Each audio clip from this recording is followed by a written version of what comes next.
ओम शांति। आज 14 मार्च 2024 की साकार मुरली। आज बाबा ने कहा, मीठे बच्चे, तुम्हें पढ़ाई कभी मिस नहीं करनी है। पढ़ाई से स्कॉलरशिप मिलती है, इसलिए बाप द्वारा जो नॉलेज मिलती है उसे ग्रहण करो। प्रश्न, लायक ब्राह्मण किसे कहेंगे? उसकी निशानी सुनाओ। उत्तर, पहला, लायक ब्राह्मण वो जिसके मुख पर बाबा का गीता ज्ञान कंठ हो। दूसरा, जो बहुतों को आप समान बनाता रहे। तीसरा, बहुतों को ज्ञान धन का दान पुण्य करे। चौथा, कभी आपस में एक दो के मतभेद में न आए। पांचवा, किसी भी देहधारी में बुद्धि लटकी हुई न हो। छठा, ब्राह्मण अर्थात जिसमें कोई भूत न हो, जो देह अहंकार को छोड़ देही अभिमानी रहने का पुरुषार्थ करे। ओम शांति।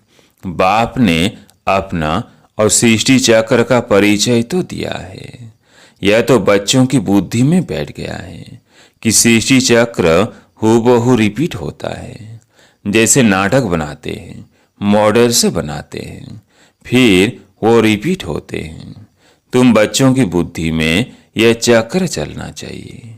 तुम्हारा नाम भी है स्वदर्शन चक्रधारी, तो बुद्धि में फिरना चाहिए। बाप द्वारा जो नॉलेज मिलती है वह ग्रहण करनी चाहिए। ऐसी ग्रहण हो जाए जो पिछाड़ी में बाप और रचना के आदि मध्य अंत की याद रहे। बच्चों को बहुत अच्छी रीति पुरुषार्थ करना है। यह एजुकेशन, बच्चे जानते हैं, यह एजुकेशन सिवाय तुम ब्राह्मणों के कोई भी नहीं जानते। वर्णों का फर्क तो है ना। मनुष्य समझते हैं हम सब मिलकर एक हो जाए। अब इतनी सारी दुनिया एक तो हो नहीं सकती। यह सारे विश्वों में एक राज्य, एक धर्म, एक भाषा चाहिए। वो तो सतयुग में था। विश्व की भाषा ही थी, जिसके मालिक यह लक्ष्मी नारायण थे। तुमको यह बताना है कि विश्व में शांति का राज्य यह है। सिर्फ भारत की ही बात है। जब इन्हों का राज्य होता है तो सारे विश्व में शांति हो जाती है। यह सिवाय तुम्हारे और कोई जानते नहीं। सब है भक्त। फर्क भी तुम देखते हो। भक्ति अलग है, ज्ञान अलग है। ऐसे नहीं भक्ति न करने से कोई भूत प्रेत खा जाएंगे। नहीं, तुम तो बाप के बने हो। तुम्हारे में जो भूत है वो सब निकल जाने हैं। पहले नंबर में भूत है देह अहंकार। इनको निकालने लिए ही बाप देह अभिमानी बनाते रहते हैं। बाप को याद करने से कोई ही भूत सामने आएगा नहीं। 21 जन्मों के लिए कोई भूत आता नहीं। यह 5 भूत है रावण संप्रदाय का। रावण राज्य कहते हैं। राम राज्य अलग है, रावण राज्य अलग है। रावण राज्य में भ्रष्टाचारी और राम राज्य में श्रेष्ठचारी होते हैं। इसका फर्क भी तुम्हारे सिवाय कोई को पता नहीं है। तुम्हारे में भी जो समझो होशियार है वो अच्छी रीति समझ सकते हैं, क्योंकि माया बिल्ली कम नहीं है। कभी कभी पढ़ाई छोड़ देते हैं, सेंटर पर नहीं जाते हैं, दैवी गुण धारण नहीं करते, आंखें भी धोखा देती हैं, कोई चीज अच्छी देखी तो खा लेते हैं। तो अब बाप समझाते हैं कि तुम बच्चों की यह लक्ष्मी नारायण एम ऑब्जेक्ट है। तुमको ऐसा बनना है, ऐसे दैवी गुण धारण करने हैं।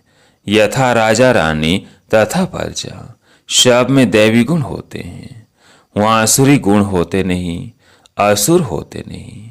तुम ब्रह्मा कुमार कुमारियों के सिवाय और कोई नहीं जिन बातों को समझे।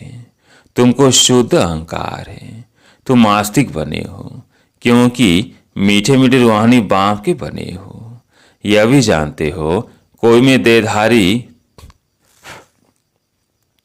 यह भी जानते हो कोई भी देहधारी कभी राजयोग का ज्ञान व याद की यात्रा सिखला नहीं सकते। एक बाप ही सिखलाते हैं। तुम सीखकर फिर औरों को सिखलाते हो। तुमसे पूछेंगे तुमको यह किसने सिखाया, तुम्हारा गुरु कौन है? क्योंकि टीचर तो आध्यात्मिक बातें नहीं सिखलाते, यह तो गुरु ही सिखलाते हैं।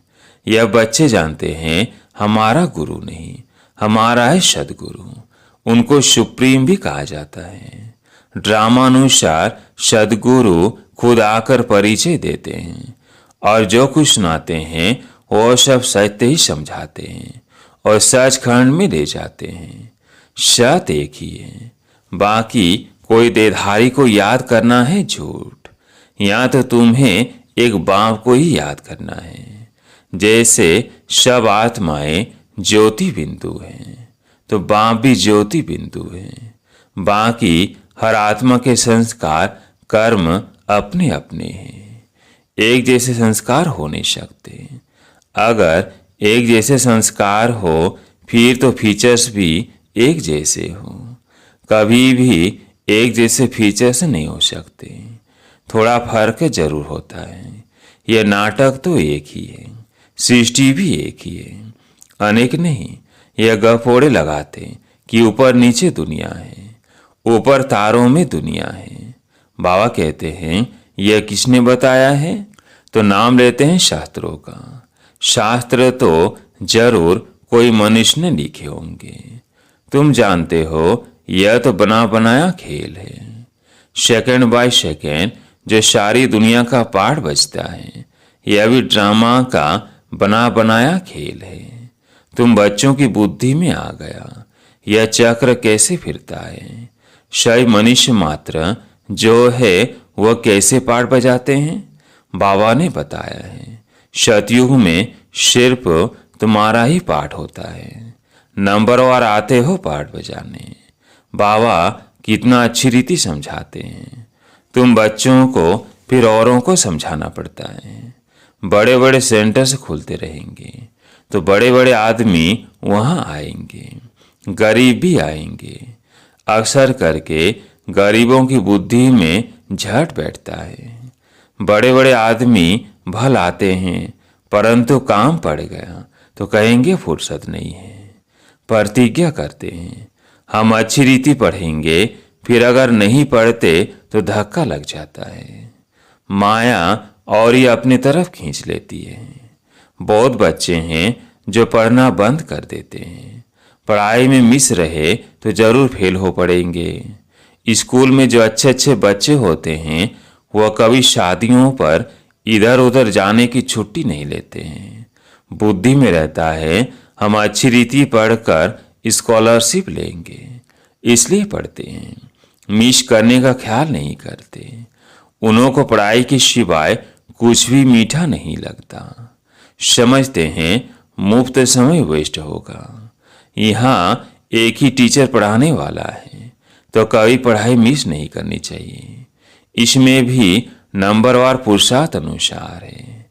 देखते हैं पढ़ने वाले अच्छे हैं तो पढ़ाने वाले की भी दिल लगती है। टीचर का नाम वाला होता है, ग्रेड बढ़ती है, ऊंच पद मिलता है। यहाँ भी बच्चे जो जितना पढ़ते हैं उतना ऊंच पद पाते हैं। एक ही क्लास में कोई पढ़कर ऊंच पद पाते हैं, कोई कम। सब की कमाई एक जैसी नहीं होती। बुद्धि पर मदार है। वो तो मनुष्य मनुष्य को पढ़ाते हैं।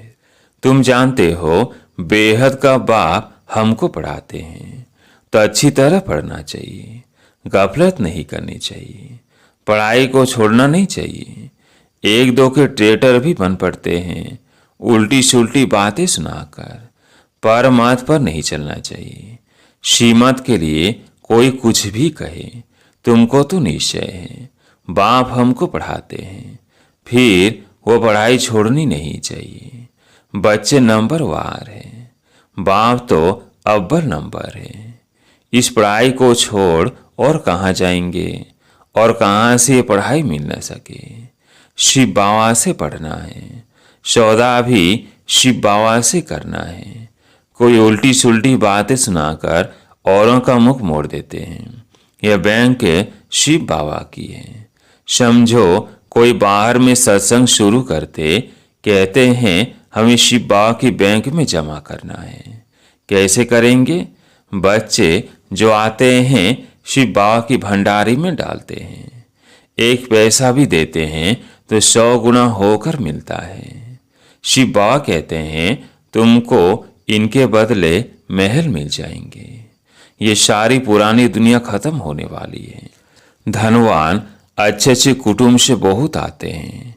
ऐसे कोई नहीं कहते हैं कि हमारी शिव बाबा के भंडारे से परवरिश नहीं होती है। सब की पालना हो रही है। कोई गरीब है, कोई साहूकार है, साहूकार से गरीब पलते हैं। इसमें डरने की बात नहीं। वो चाहते हैं हम बाबा के बन जाए, परंतु लायक भी हो, तंदुरुस्त भी चाहिए, ज्ञान भी दे सके। गवर्नमेंट भी बहुत जांच कर लेती है। यहाँ भी सब कुछ देखा जाता है। सर्विस कर सकते हैं, नंबरवार तो है। सब अपना अपना पुरुषार्थ कर रहे हैं। कोई अच्छा पुरुषार्थ करते करते फिर एब्सेंट हो जाते हैं। कारणे अकारणे आना छोड़ देते हैं। फिर तंदुरुस्ती भी ऐसी हो जाती है। एवर तंदुरुस्त बनाने के लिए यह सब सिखाया जाता है। जिनको शौक है समझते हैं यहाँ से ही हमारे पाप करते हैं, वो अच्छी रीति पुरुषार्थ करते हैं। कोई तो लाचार टाइम पास कर रहे हैं। अपनी अपनी जांच करनी है। बाप समझाते हैं गफलत करेंगे तो पता पड़ जाएगा। यह किसको पढ़ा नहीं सकते। बाबा कहते हैं 7 रोज में तुमको लायक ब्राह्मण ब्राह्मणी बन जाना है। सिर्फ नाम का ब्राह्मण ब्राह्मणी नहीं चाहिए। ब्राह्मण ब्राह्मणी वो जिनके मुख में बाबा का गीता ज्ञान कंठ हो। ब्राह्मणों में भी नंबरवार तो होते ही है। यहाँ भी ऐसे ही है। पढ़ाई पर अटेंशन नहीं तो क्या जाकर बनेंगे। हर एक को अपना पुरुषार्थ करना है। सर्विस का सबूत देना चाहिए, तब समझ में आएगा कि ऐसा पद पाएगा। फिर वह कल्प कल्पांतर के लिए हो जाएगा। पढ़ते पढ़ाते नहीं है तो अंदर में समझना चाहिए कि मैं पूरा पढ़ा नहीं हूँ, तब पढ़ा नहीं सकता। बाबा कहते हैं पढ़ाने लायक क्यों नहीं बनते हो? कहाँ तक ब्राह्मणी को भेजेंगे? आप समान नहीं बनाया है। जहाँ अच्छी रीति पढ़ते हैं उनको मदद देनी चाहिए। बहुतों का आपस में मतभेद रहता है। कोई फिर 1-2 में लटक कर पढ़ाई छोड़ देते हैं। जो करेगा सो पाएगा। 1-2 की बातों में आकर तुम पढ़ाई क्यों छोड़ देते हो? यह भी ड्रामा तकदीर में नहीं है। दिन प्रतिदिन पढ़ाई जोर होती जाती है। सेंटर खुलते रहते हैं। ये शिव बाबा का खर्चा नहीं है, सारा ही बच्चों का खर्चा है। यह दान सबसे अच्छा है। उस दान से अल्पकाल का सुख मिलता है। इनसे 21 जन्मों की प्रारब्ध मिलती है। तुम जानते हो हम यहाँ आते हैं नर से नारायण बनने के लिए। तो जो अच्छी रीति पढ़ते हैं उनको फॉलो करो। कितना रेगुलर पढ़ना चाहिए। अक्सर करके देवमान में आकर बहुत लड़ते हैं। अपनी तकदीर से रूठ पड़ते हैं। इसलिए मेजॉरिटी माताओं की है। नाम भी माताओं का बाला होता है। ड्रामा में माताओं की उन्नति की भी नोंद है। तो बाप मीठे मीठे बच्चों को कहते हैं अपने को आत्मा समझ माँ में कम याद करो। आत्माभिमानी होकर रहो। शरीर ही नहीं तो दूसरे का सुनेंगे कैसे? यह पक्का अभ्यास करो। हम आत्मा हैं, अब हमको वापिस जाना है। बाप कहते हैं यह सब त्याग करो, बाप को याद करो। ईश्वर ही सारा मदार है। बाप कहते हैं धंधा आदि भर करते रहो। 8 घंटा धंधा, 8 घंटा आराम, बाकी 8 घंटा इस गवर्नमेंट की सर्विस करो। यह भी तुम मेरी नहीं सारे विश्व की सेवा करते हो। इसके लिए टाइम निकालो। मुख्य है याद की यात्रा। टाइम वेस्ट नहीं करना चाहिए। उस गवर्नमेंट की 8 घंटा सर्विस करते हो, उससे क्या मिलता है? 1000 दो 5000, इस गवर्नमेंट की सर्विस करने से तुम पद्मा पदम पति बनते हो, तो कितना दिल से सेवा करनी चाहिए। 8 रत्न बने हैं तो जरूर 8 घंटा बाबा को याद करते होंगे। भक्ति मार्ग में बहुत याद करते हैं, टाइम गंवाते हैं, मिलता कुछ भी नहीं है। गंगा स्नान जप तप आदि करने से बाप नहीं मिलता है जो वर्षा मिले। यहाँ तो तुमको बाप से वर्षा मिलता है। अच्छा, मीठे मीठे सिकिलदेव बच्चों प्रति माता पिता बाप दादा का याद प्यार और गुड मॉर्निंग। रूहानी बाप की रूहानी बच्चों को नमस्ते। हम रूहानी बच्चों की रूहानी बाप दादा को याद प्यार गुड मॉर्निंग नमस्ते नमस्ते। धारणा के लिए मुख्य सार।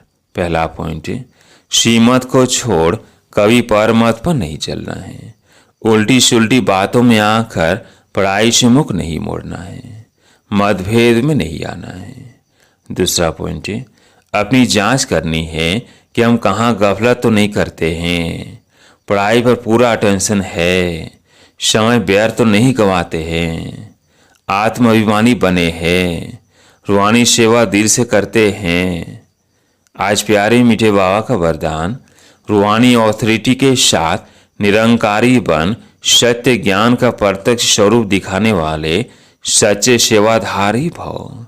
रूहानी ऑथोरिटी के साथ निरंकारी बन सत्य ज्ञान का प्रत्यक्ष स्वरूप दिखाने वाले सच्चे सेवाधारी भव। जैसे वृक्ष में जब संपूर्ण फल की ऑथोरिटी आ जाती है तो वृक्ष झुक जाता है, अर्थात निर्माण बनने की सेवा करता है। ऐसे रूहानी ऑथोरिटी वाले बच्चे जितनी बड़ी ऑथोरिटी उतने निर्माण और सर्व के स्नेही होंगे। अल्पकाल के ऑथोरिटी वाले अहंकारी होते हैं, लेकिन सत्यता की ऑथोरिटी वाले ऑथोरिटी के साथ निरंकारी होते हैं। यही सत्य ज्ञान का प्रत्यक्ष स्वरूप है। सच्चे सेवाधारी की वृत्ति में जितनी ऑथोरिटी होगी उसकी वाणी में उतना ही स्नेह और नम्रता होगी। स्लोगन, भाग्य का आधार त्याग है, बिना त्याग के भाग्य नहीं मिलता। भाग्य का आधार त्याग है, बिना त्याग के भाग्य नहीं मिलता। अच्छा, ओम शांति।